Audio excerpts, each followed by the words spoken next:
হাদিস শরীফের ভাষায় প্রকৃত বীরের পরিচয়। জনাবে মুহাম্মদুর রাসূলুল্লাহ সাল্লাল্লাহু আলাইহি ওয়াসাল্লাম এরশাদ করেন, লাইসা শাদীদু বিসসুরআতি ইন্নামাস শাদীদুল্লাযী ইয়ামলিকু নাফসাহু ইনদাল গযব। মেশকাত শরীফ 433 নম্বর।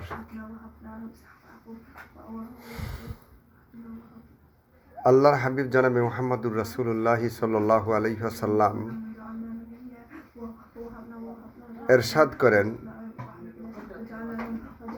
বীর বলতে আমরা কাকে বুঝবো? বীর হলো সেই ব্যক্তি যে সম্মানী ব্যক্তিকে সম্মান দিতে জানে, বড়কে বড় হিসাবে দেখতে পারে এবং প্রত্যেক মানুষের সাথে তার উত্তম আচরণ হয়, সেই ব্যক্তি প্রকৃতভাবে বীর।